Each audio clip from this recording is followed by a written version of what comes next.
Hey guys, how is it going? It's been a while since I've shot a bit more of a relaxed video like this, but I'm excited to do it. Got back from uni today and decided I'm going to talk about a few of the albums that I've missed during 2018. As you guys know, I've taken a bit of a back step from YouTube this year. It's my last semester of uni, my band's taking a lot of my time up, and I decided that there are more important things in the world than YouTube.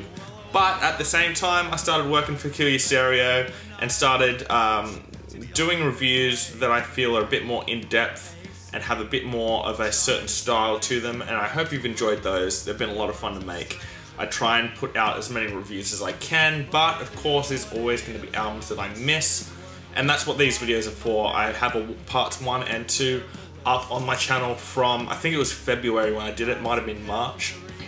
And I covered a whole bunch of bands there, so if I don't cover something in here, I'm sure that they'll be in the other video because I'm covering a lot of albums in this video. But you know what, let's just jump straight into it. The first album that I'm going to talk about today is a record from Spanish Love Songs called Schmaltz.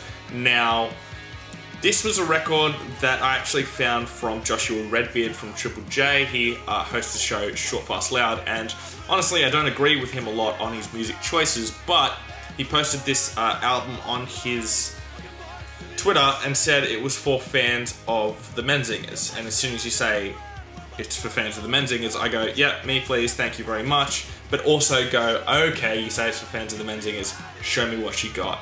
Show me what you got. And man, Spanish Love Songs showed me what they had. This is a really great, emotionally charged record that is definitely for fans of the Menzingers, especially if you loved the last two Menzinger records, especially After the Party. There's such a raw emotion to this record that just really punches through. The choruses are really, really massive. This band are a really tiny band, and I don't see why. I feel like this record is going to be at the top end of a lot of people's end of year lists.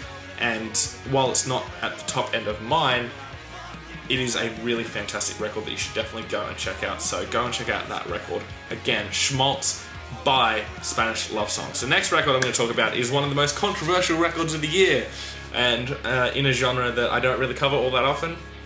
And that is the new record by Kanye West, titled Yay. This was a record that came out of nowhere. He's been talking a lot of shit on the Twitters and on the YouTubes and on all of the TV shows and the TMZs and shit. So a lot of people disagree with what he's been saying.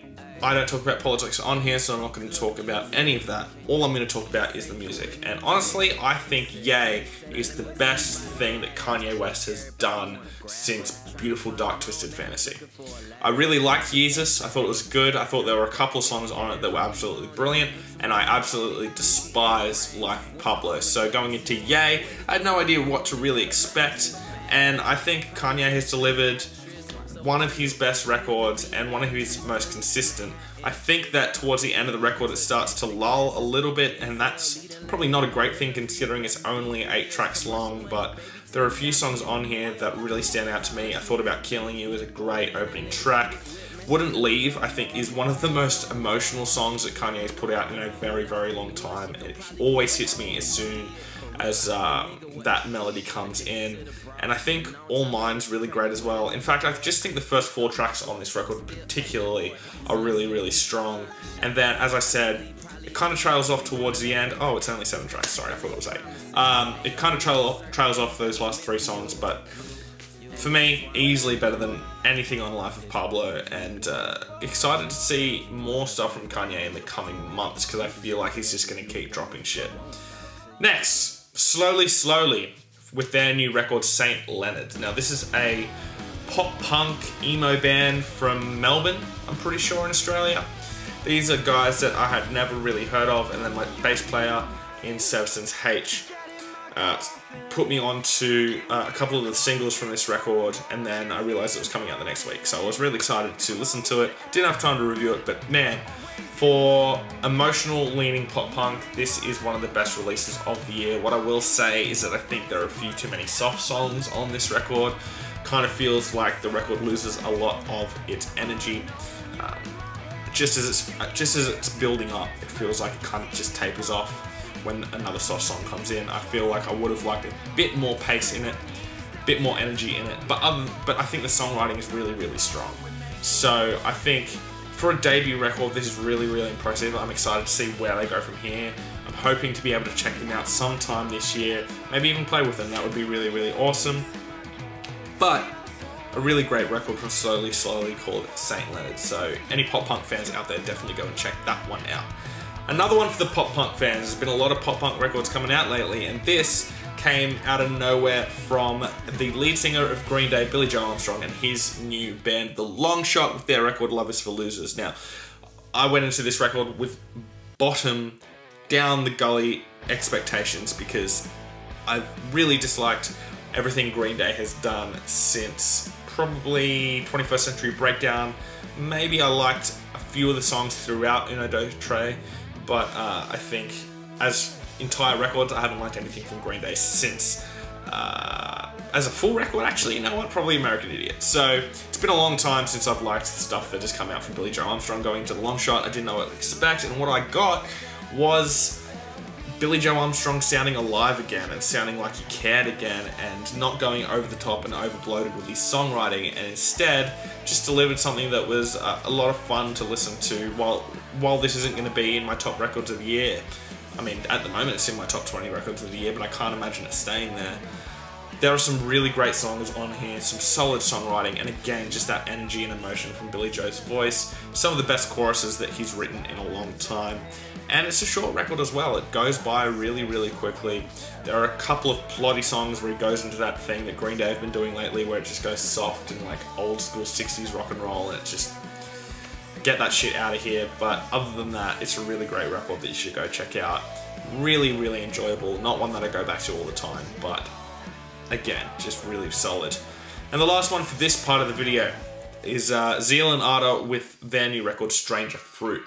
Now, this is a record that has a lot of anticipation behind it. The debut record from Zeal and Ardor, Devil Is Fine, was a massive hit with the critics. It was a short 25-minute record that really just shocked everyone. It's such a unique style of writing music, and so going into Stranger Fruit, I was hoping for more than that. This record is almost double the length as the debut record. It's got about 16 tracks on it, and I think this is a really, really, really great follow-up from Zeal and Ardor. I prefer it to Devil Is Fine. I think there is just a bigger progression in songwriting than there was on Devil Is Fine, which is to be expected because that was a debut record. And I think the improved production style has really helped get the mood across a little bit more on Stranger Fruit. I think the big songs are bigger than anything that is on Devil Is Fine other than the title track from that record.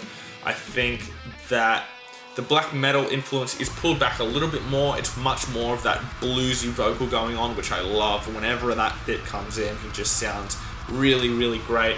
Black metal influence is still there, but it's not at the forefront like it was on Devil Is Fine. And altogether, I think Stranger Fruit is, as a whole, a better record than Devil Is Fine. And I can imagine Zeal and Ardor becoming a very, very, very big band in the very near future, because they talk about real shit, and the music is so unique. And so I'm excited to see where Stranger Fruit takes Zeal and Ardor. They've been popping up on lineups all over the place, and hopefully they get out here to Australia soon. But that's all I've got for you guys for part one of this video. I'll see you guys tomorrow for the next part, and let me know what you think of all these records, and let me know some other ones that you want me to talk about that I've missed this year, because I'm sure I'm not going to cover them all in these two parts. But anyway, I'll see you guys in the next video. I'll see you next time. Fresh Currents.